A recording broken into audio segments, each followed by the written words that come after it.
So, hi everybody, and welcome to another by Pen and Paper streams. Today we're gonna be kind of impromptu and just casual commentary of the Steam Game Awards, and I'm just gonna vote and give my opinions on my votes for some of the nominees on the Steam Game Awards. It's been kind of interesting year, not just in gaming, but all around what's been happening to us, and even with the gaming industry and what's been happening with some of the more dubious Game of the Year awards, with the Joystick Award, with the Game Awards, which was kind of the Last of Us Awards, basically. But there were some good choices there. And with that over, IGN just tossing the Last of Us directly under the bus and saying that the Hades is the game of the year, and maybe kind of some others also doing something similar where they're just picking other games as their game of the years, not the oh my god fantastic The Last of Us. Jesus, as I said in my the Game Awards commentary, if you're seeing as the game that represents the year, yes, it is. It's definitely The Last of Us because it's the shittiest year. Everybody's feeling down. Everybody's like being depressed and all that. It represents the year. But as for gaming, no. And I've been voting for Steam Awards for a couple of years now and passing my nominees, which are kind of random because whenever it shows up, I never have anything planned. So it's like, well, what did I play the game that would fit this? And then I just randomly pick from whatever that I most recently remember, or that I actually gives me the idea of that. Because I'm not gonna lie, and I'm not gonna just showboat or something. I play a lot of games during the year, and some of them kind of tend to blend in, or at least just like not remembering that I could just go, oh wait, I played this. It's this year, not 2 years ago, or something like that. So, with the Steam Awards, they just like pick something, and then when the voting starts, which is around New Year's as always, I just pick up whatever is there. So let me just switch back to that, and we have the Steam Game Awards. Not the Game Awards, is the Steam Game Awards. Looking here, I should be looking here. So you've chosen the nominees. Yeah, basically one of the thing is I don't know how much Steam actually goes into this and puts their own games in. Like there is a limiting factor, I think, with what games like came out this year. You cannot put like games that came out 3 years ago or something like that. But I don't think they actually do anything. I might be mistaken. Somebody can confirm that and in the chat say that I'm utterly wrong. But I think this is one of the maybe true game awards, because it's the players who nominate games and it's by popular vote, so what can you do?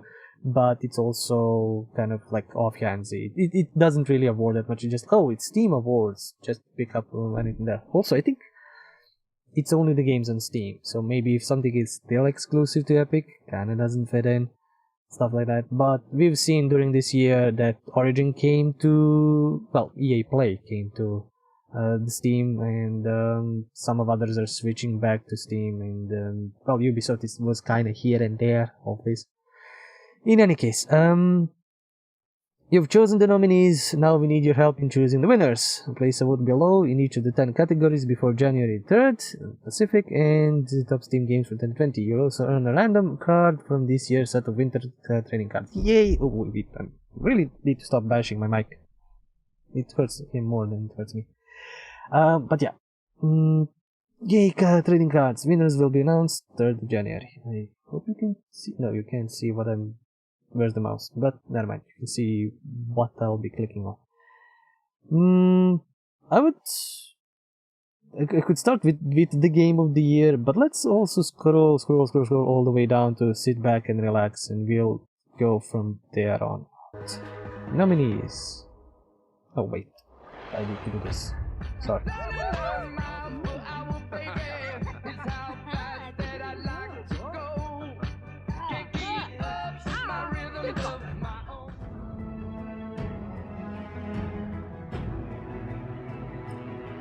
I'm probably gonna get copyright claim for some of these. I hope I not. But I am not holding my breath. You can build small factories and you can build big factories. And if vehicles, I forgot about that part. You can use vehicles to transport all the resources you find throughout the planet. Okay, I'm doubting that Entitled Goose Game is that sit back and relaxing, especially when you can just, yeah, honk. Optimize it and scale it to insane sizes. A game full of machines, transport belts, robotic arms, trains, flying robots, and so much more. Okay, so we've done that round of this. What I would do this. So it's sit back and relax. This game is the antidote to a busy day. It's smooth, it's relaxing, it sets your worries to melt away. This game is your moment of zen. So fitting that. Depending how well versed you are in it, it could be Flight Simulator. Basically, I've known people who just plug in the game, take a flight, take off, fly, and just enjoy the scenery, which is a good idea and which is a good kind of a relaxing game. Untitled Goose Game, I definitely wouldn't vote for this. It's a puzzle game. With that, you don't really sit back and relax. You still need to think. In some cases, you need to react fast, so it's not really fitting that.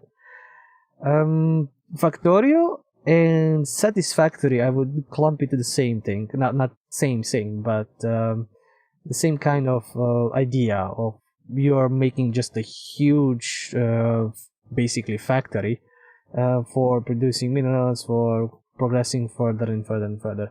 Factorio would fit in a spot if you are just wanting to make factories and progressing belts and all that, but some people do that for work, so I don't know how much that is worth. Satisfactory is a bit more interesting because it's kind of 3D, so it's not just building factories, you're kind of traversing the area and with the vehicles, which I didn't know they added, but kind of cool. It could bring a lot of fun, so it's not just sit back relaxing, but it's fun. Sims? Oh boy, I can't believe people voted to put Sims here. I have no idea. This is gonna be a hard one to pick. Not the game of the year. I think I already know what the game of the year is. But Sims. Sims would be that sit back and relax one, I think. Between that and Flight Simulator. I'm not disputing Satisfactory. I've known people who work jobs and just sit and play Satisfactory for hours on end because it is kind of, I don't know, interesting to still continue to work in a different way. So, I'm gonna be a little biased. I'm gonna go with Flight Simulator. It is kind of the game where you can just fly and enjoy and sit back and relax, do nothing. Oh boy, I don't like that switching. Yes. Next, best soundtrack. Let's see.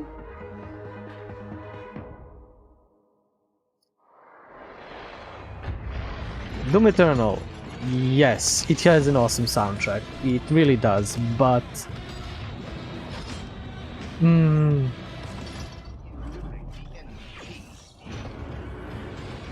I'm surprised Halo was added, but it technically is more or less came out this year. Okay, for this game is actually free. If you find the soundtrack entertaining, go grab Helltaker right now.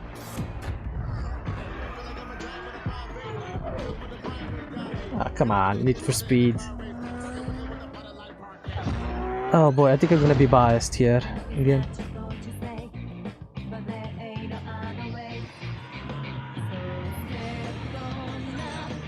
And gotta get copyright claim for this, but never mind. Doom was great. Like the unsung hero deserved to be recognized for its outstanding musical score. Its OST with the most.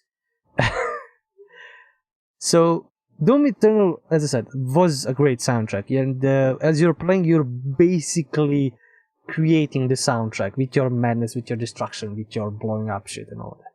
And I would have maybe given it the best soundtrack, but it kind of is, I don't know, it's not that top of the line like the Doom 2016. Halo has a legendary soundtrack, and mastering it with the whole Master Chief Collection and bundling all that, you're basically getting what, 6 soundtracks, 5-6 soundtracks into it, which is insane and awesome at the same time. I don't know. Helltaker, I would. Like, I've only recently actually delved into it a little bit, and it kind of seems like it has a great soundtrack. It's, I think, made by a really small developer team, and the guy who made basically the soundtrack is advertising it through the game. It's a short game, you can get it fast. I'm tossing Need for Speed out instantly. It has a rocking, I believe it has a rocking soundtrack, like a really good one. But I'm considering that as, it's just songs you can listen on the radio, more or less. And yeah, Need for Speed has good soundtrack, but the fact, I think I'm gonna actually vote for Persona 4 Golden. Again, a little bit biased, and a little bit the fact that I still have a ton of that game's songs on my playlist. I have Halo songs, no doubt about it, but I'm gonna go with Persona 4. Next one, let's see. It's the outstanding visual style. Oh boy. Interesting nominees. This is really weird. Ori has a beautiful soundtrack. No, soundtrack, Jesus. Beautiful visual style. Battlefield 5, I would call it, it's graphically detailed.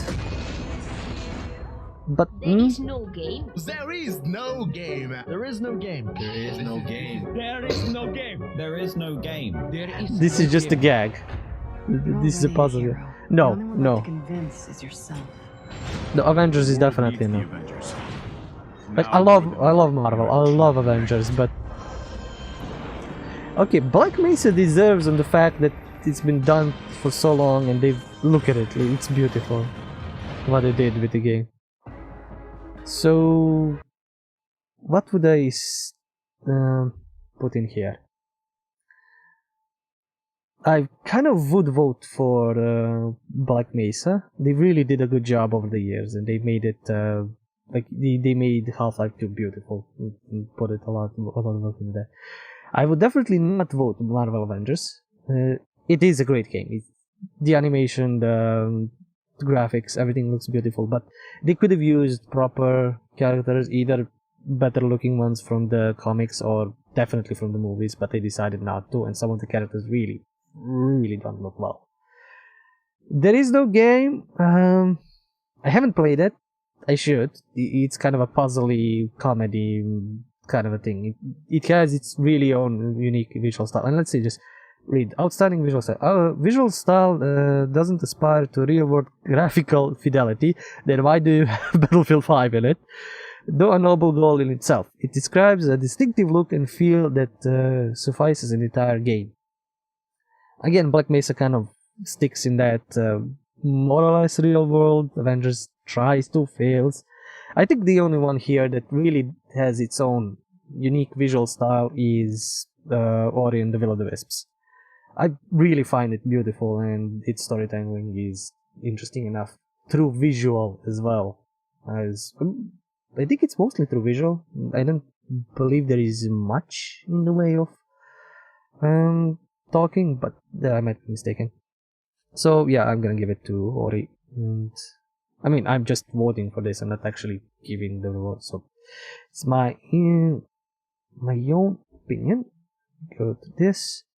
Best game you suck at it. This is fun. This is gonna be a fun one. Apex Legends. Okay.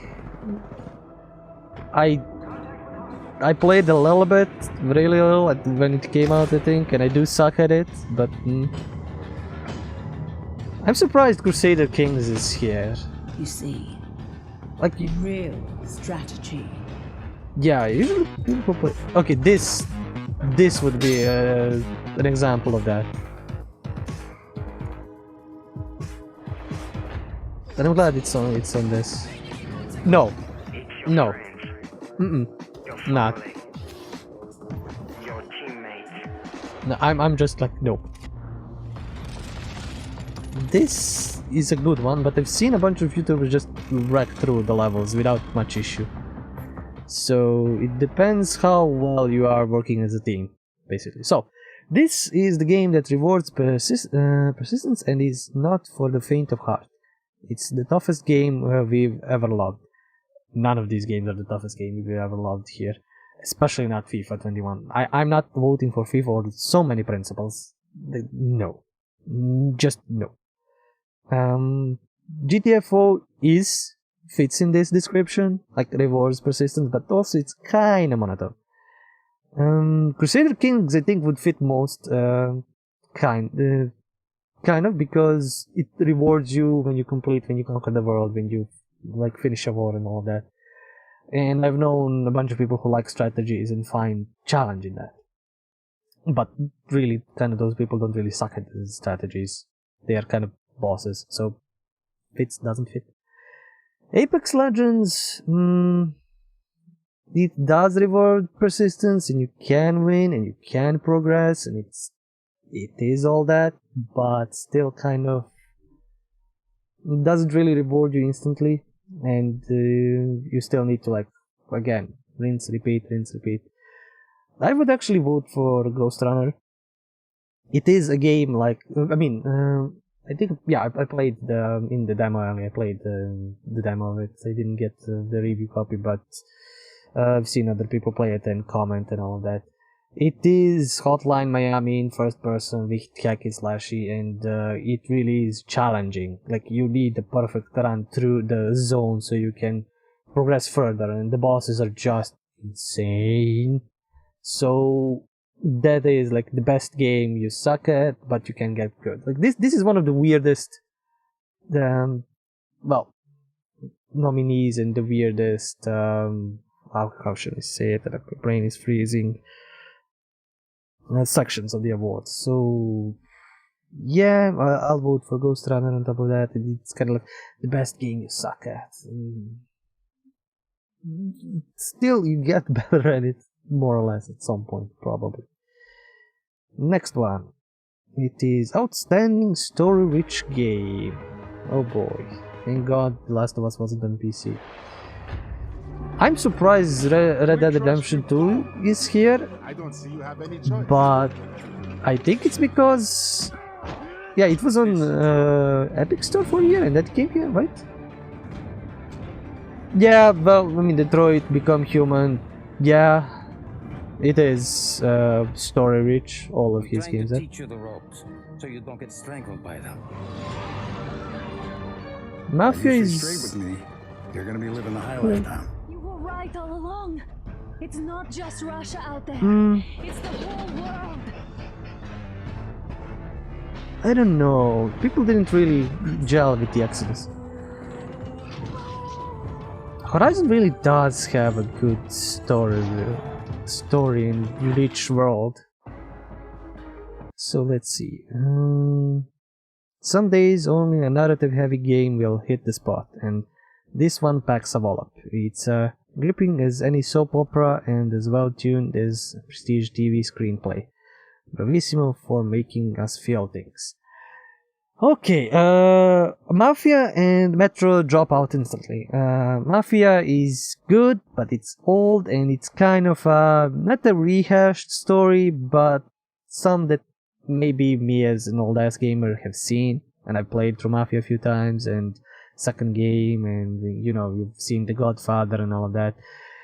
It is a good story, but kind of Metro Exodus I didn't really have time to delve into that much, I must say, but it's a game that I don't think really clicked in the story department like the previous ones.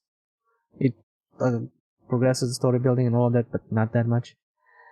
Red Dead Redemption 2, okay, buggy, like, I'm not gonna say shitty, but a buggy mess of poor optimization from transferring from console to the PC.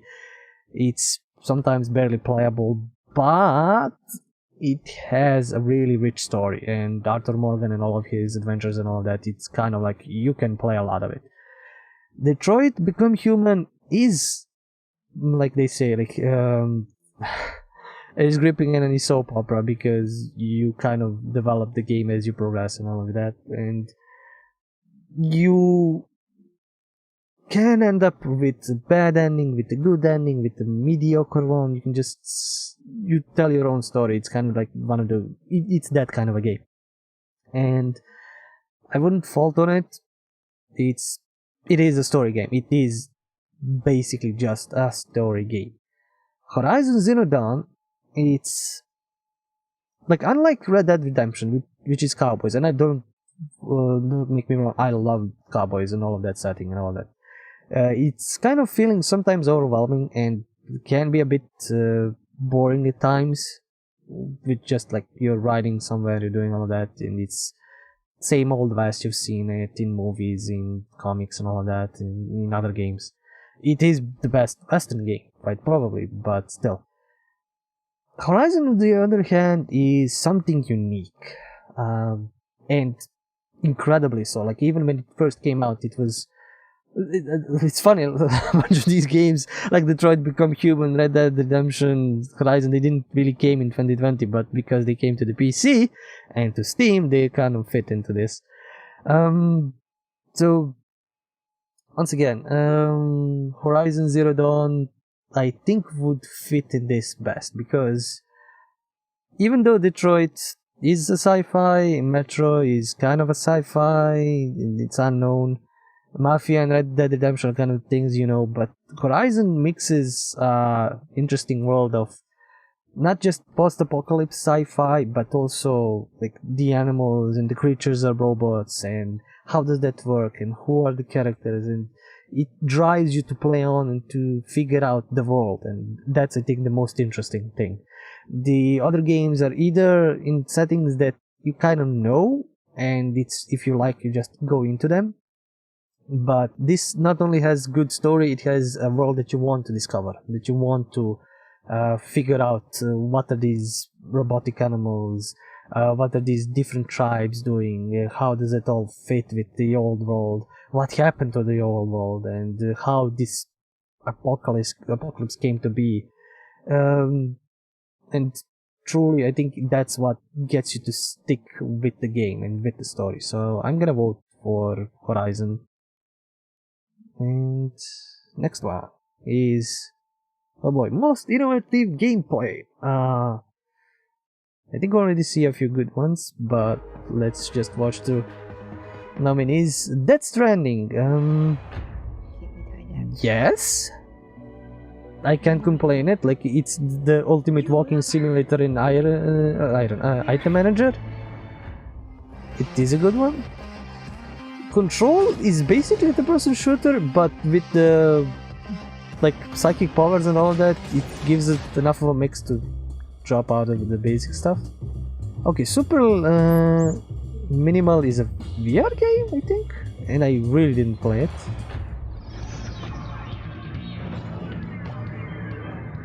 Noita is the one where you voxel, like you can break stuff and do all sorts of weird stuff, as well as teardown. So you can do the thieving. The designers of this game are at the front lines of creative experimentation, bringing a fresh perspective and brain-breaking surprises. This game delighted, inspired, and entertained with newness never played before.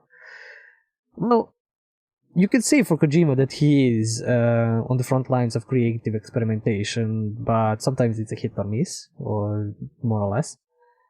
So Death Stranding is innovative in its gameplay. It's kind of like we didn't expect any of that, which would probably surprise everybody and give it an interesting thing. Control, it does new and interesting stuff. It really does. It does the kind of the paranormal powers, to say the least, and combining it with combat and everything. So it does something interesting, but I think the most interesting part about Control is its story. It's the the first house, what's happening inside, the characters, the people. Like, the gameplay is innovative enough.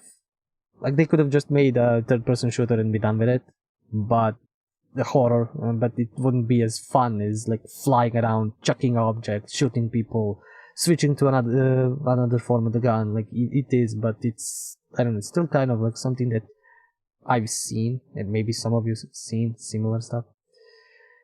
Superliminal, I can't. I haven't played it. I haven't really watched any of it, so I don't know what it is. Noita, I know. It's kind of a voxel side-scrolling thing. You can destroy anything can fall on your head. There's a bunch of options, so that's good.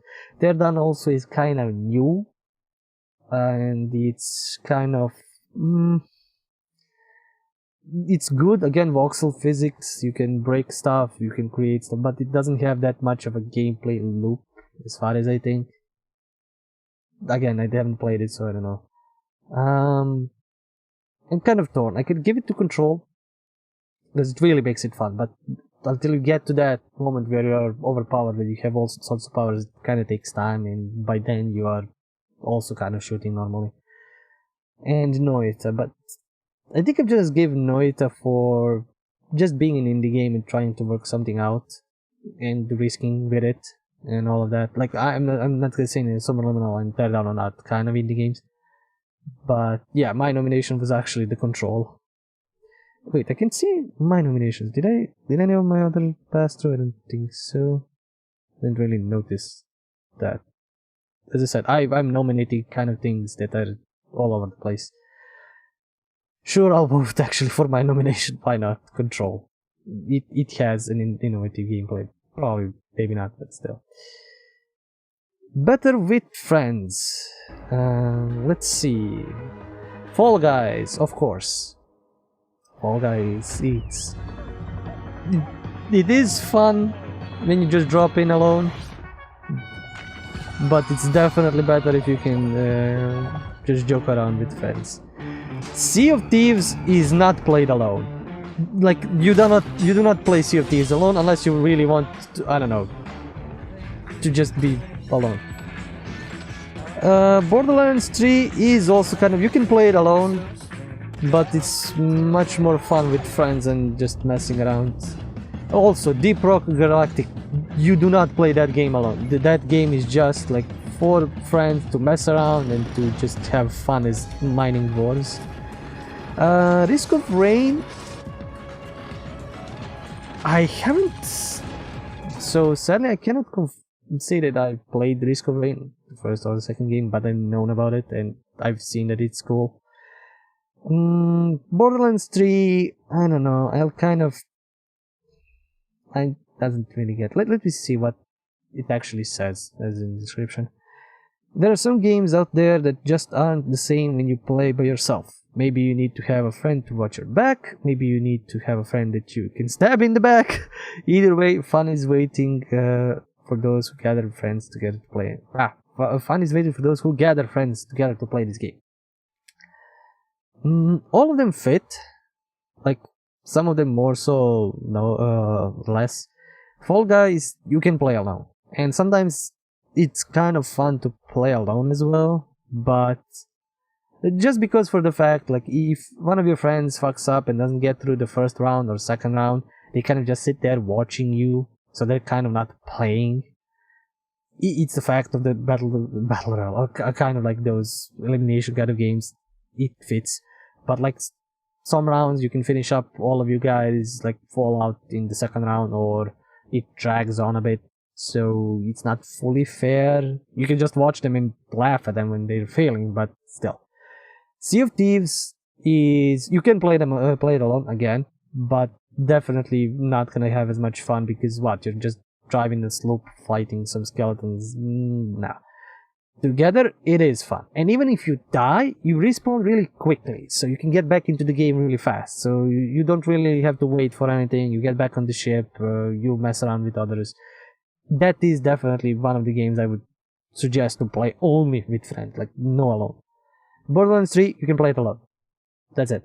you can still have pretty much the same amount of fun, and maybe like even more so, because you're gonna be overpowered, not so much so when you play together, depending again on difficulty. Deep Rock Galactic.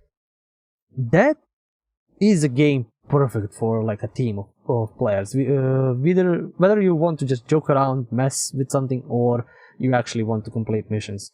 And it's kind of like Left 4 Dead style of survival and gathering materials, and then like fighting off the bugs that are attacking you is kind of a good thing. Risk of Rain, I can't really comment, honestly. I haven't played it, I've heard about it, I should have played it with a bunch of friends, maybe if we got the game, but not really.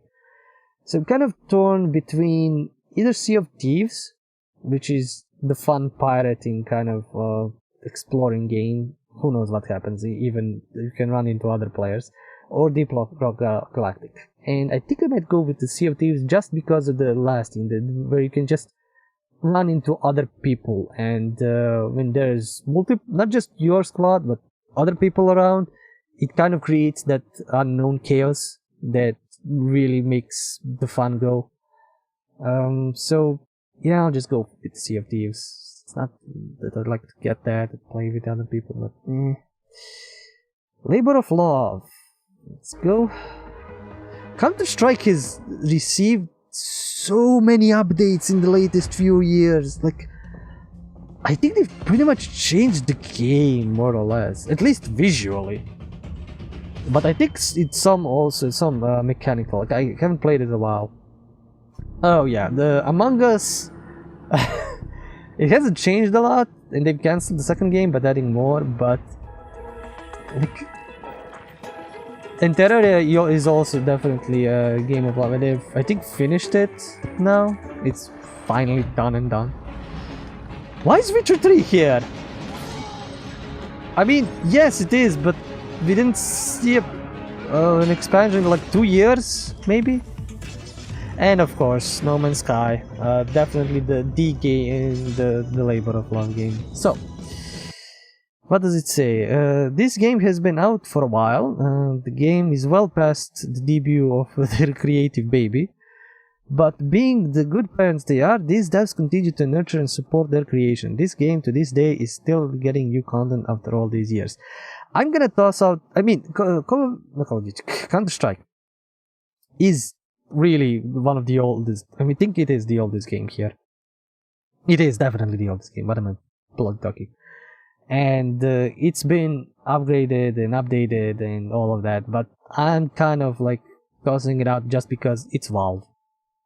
They are gonna, like, for the next 20 years, they're probably gonna just continue doing that Counter-Strike and upgrading it and adding stuff, and I'm just waiting for the Battle Royale unless they already added it. Among Us is a labor of love. I think it's like just 4 developers or something. I've seen them on the Game Awards, and this game came out 2 years ago, and they've added a little bit to it. They're adding it more now that the game is basically alive, and I think they were about to shut it down or something like that just before this whole explosion that happened.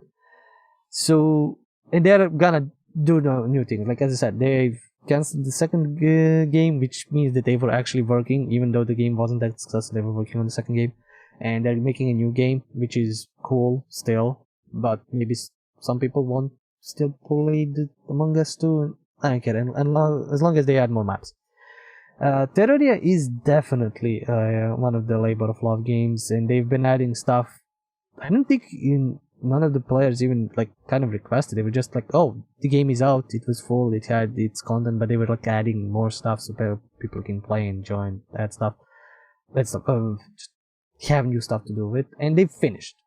As far as I know, I think Terraria is done. They've added the last patch. They might be just a little bit of tweaking or something like that, but they've added the last content, last patch, it's done. Witcher 3. It is a labor of love. They did add a lot of free content. They've added expansions that are amazing, that are true expansions, not like, oh, DLC, here's some cut content. No, true expansions. But it's kind of like I think this was maybe nominated previous years as well. Like it's kind of something that came out and doesn't really add new stuff. I don't think they've added any new content in the last 2 years. Not really sure. And No Man's Sky. I think this game is nominated every year for this, more or less. It is a true labor of love. It's the game that came out and they've added new stuff and some stuff they promised they've added and some stuff they're kind of like new that they didn't. They're surprising us. So I don't know. I'm kind of torn between the Among Us because it has a chance to add new stuff and to be better and I don't know, progress in the future, or No Man's Sky, which is kind of peaking soon, but it's also a thing that is constantly developing and constantly, like, this is the labor of love. They've been stuck with the game to perfect it. I might just go with Among Us because they're indies. I mean, No Man's Sky is kind of... Oh boy, it's a tough decision. I think I'll go with No Man's Sky. I know they kind of are here every year, year after year, but so, never mind. I think we're getting close to the end. Best VR, or rather, VR Game of the Year. And why are some of these here? Okay, Alex is... Like, Valve came in and just showed everybody this is how you do VR. Phasmophobia in VR is just traumatic. Oh boy, this is the first time looking at it in VR. This is traumatic, okay. The Room VR, Dark Matter. This looks cool. I know the Room games and Thief Simulator VR. This is just confusing, I think, Mia. I didn't see somebody play that. And yeah, Squadrons. The galaxy's finest.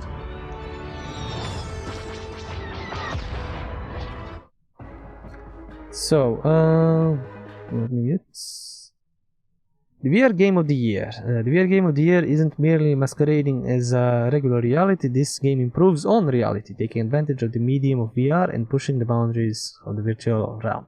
So, as much as I love Star Wars, and I really do, I'm gonna toss out Squadrons right away because it's basically you're sitting. You're not doing anything much. You're sitting, you're piloting. It is cool. I've played games like that, like the cancelled, what was it? Eve Valkyrie? From Evil 9. So that, yes, but kind of you're sitting, shooting, you can pilot, aim, watch. Not that great. Thief Simulator is an interesting idea for VR. And I think I've seen they're adding that. And you can do a lot.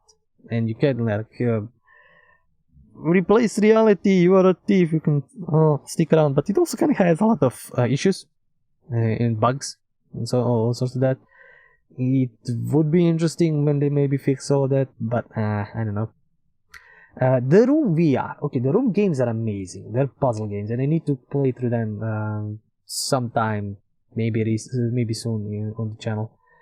And putting them in VR is just sticking you in the most awesome escape room possible, and you will definitely have fun probably in VR, and not just not just playing through the game, but probably breaking the game. So it is a good option, but we're getting close to the better ones. Phasmophobia kind of exploded again recently, and just playing it normally is scary enough and funny enough. Playing it in VR, I think it's gonna bring nightmares to people, but also requires 4 people to have VR sets. Maybe it can be played like combined, I'm not sure, but if it is like either only VR or only like normally with keyboard and mouse and monitor and all that, it may not be that good because it requires like 4 people having VR sets and playing, and some people can afford that, most can't. And I would consider this more as the best single player VR experience.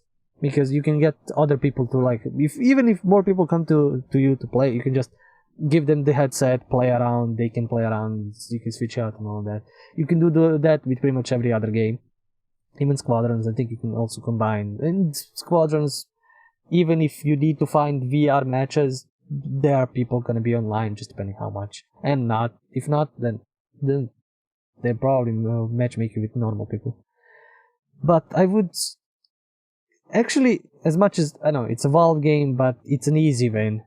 It would be Half-Life Alyx. Just simply when Valve decides to create something new, not just update something old, they really push the limits. They really add stuff. And what I've seen in Alyx, sadly I don't have a VR to confirm all of this, but what I've seen in Alyx, and I would like to play The Room in VR. Again, what I've seen in Alyx, 5th time in a row, it's just mind-blowing. Just what you can do there, what you can experiment, move around, how you can do combat and all of that, it's just next level. And if more games are like that, just go with it. And it is kind of my nomination, so you could have guessed it. And we're getting to the main event, the Game of the Year of the Steam Awards, and my kind of nominee. I know this video kind of went long, but I wanted to just explain all of that. So far, it ain't up to much. Red Dead Redemption is just bad optimization, and I can't give it the Game of the Year just for that. Hades is... oh my god, Hades. Doom is great. Doom is good. I enjoyed it. I played it completely, but still, adding the DLCs and all that, no. Fall Guys kind of took the world by storm, and then Among Us took it over, and then Phasmophobia took it over. It's ridiculous. Death Stranding's... You love her. no. There. It's a very specific game. So let me go back again, backwards to the ones that are the one that I'm gonna vote for. Death Stranding is a great game. It's an interesting game, but it's a very specific game for specific people to play at specific times. Like I would add this to the bottom one where you like sit back and relax. I would actually add the Death Stranding to that section to win, because most of the time you can just sit back, relax, and just take in the world and explore and travel and all that. And that for that it's amazing. But for the Game of the Year, no. Nah. Fall Guys, it is a great game. It is a fun game. It's an amazingly interesting game, and you can play it just like 15 minutes a day. Just go through a few runs and then enjoy yourself again and make yourself not a day, a more fun day. But taking all of the, it doesn't have any story, which kind of is an important thing for me. The gameplay can be repetitive, and if you play too much of it in single sitting, it can get a bit boring, especially if you're playing it alone. If you're playing with friends, it can be fun for a long time. So it doesn't really hit all the marks for the Game of the Year. And yeah, well, let me just read what they've been saying. So maybe it was its immersive gameplay, or its gripping story, its well-crafted characters, immaculate design, and addictive multiplayer. Whatever the reason, the winner of the 2020 Game of the Year Awards is an instant classic. I don't think all of these can be considered an instant classic, but just keep on that and go for this. Doom Eternal. Awesome game, awesome shooter, amazing story, fun story, just even the characters that show up, the ship's computer, everything, like, it is interesting. But I kind of call it unfinished, because it still has, I think, one more DLC, and I want to see what's happening in the complete game, in all of it. When that comes out, Game of the Year version, I'll take it, I'll go through it again and enjoy it. So, kind of falters in a few things compared to the Doom 2016, which was definitely a Game of the Year. I'm not saying this not. It still is fun enough and massively entertaining game, but some of it kind of like is, for some people it's not gonna be that great. Red Dead Redemption 2, as I said at the beginning, I can't vote on it just on the simple terms of it's a bad optimization. For multiplayer, it's barely working. For single player, it's here and there. Like, I had to tweak my PC 5 times before I could get the game actually working. Like, actually bloody working, so I can actually bloody play it.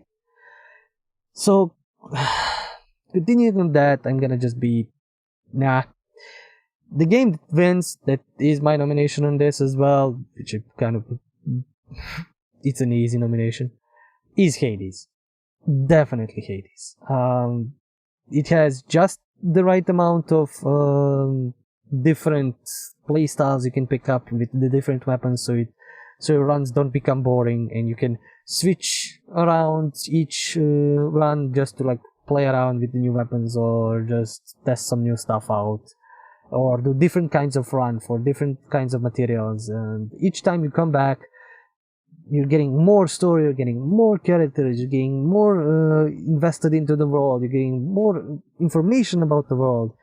It just, whenever you are repeating yourself, you're not sad. Yes, they're the same, more or less the same bosses, more or less the same enemies. Areas are gonna change differently, but you're not gonna care. You just want to see what the next set of boons you're gonna get, the new set of combinations. You can try completely other play style each run, so you can make the game interesting for yourself to not get boring. But most of all, the design of the characters, the design of the world, like, it took some of the basic ideas of the Greek mythology and how they're presented, and then added their own style to it, which kind of just blew it out of the water. Like, we all like, or more or less, we like when there is Greek mythology in video games. Our Phoenix Rises, our Assassin's Creed Odysseys. Well, those are the games that I currently instantly remember, but there were more, even like Romans and stuff like that. But Hades kind of does an amazing thing with some of the new characters, some of the old characters, some of the characters we didn't even know were connected to that, and just gets you to play more, gets you to... it's a game that maybe it's not gonna be an instant classic, but it's definitely gonna be well known among its roguelite genre, and something that people would constantly recommend if you like that, if you want to play that, or if you want something interesting like that. So yeah, I would... It's an easy vote for me. It's basically nomination for that, so that's gonna be my vote. So what we're gonna... I voted for all of these now, and what we're gonna see is gonna happen, I don't know, it's gonna be on January the 3rd, and that day I will probably do another video, more if I'm... yeah, I should be home at that time. I'm just gonna go through the actual winners. The only thing I can bet that it's gonna be a landslide win is Hades. For the rest, and maybe like Half-Life Alyx. The rest, who knows. And maybe I'll compare to what I voted if I got that, if I hit it on the mark. So until next time, I hope you enjoyed this. It was kind of a long one. I thought this was gonna be short, but I apparently talk a lot. Sorry. Again. The next one is gonna be short. When we discuss the winners, I kind of talked about all of the games, so I don't need to repeat myself. I'm just gonna check the winners. And I should probably stop because I'm starting to ramble again a lot. Thank you for watching. Thank you for sticking around. See you next time. And remember, stories that we play.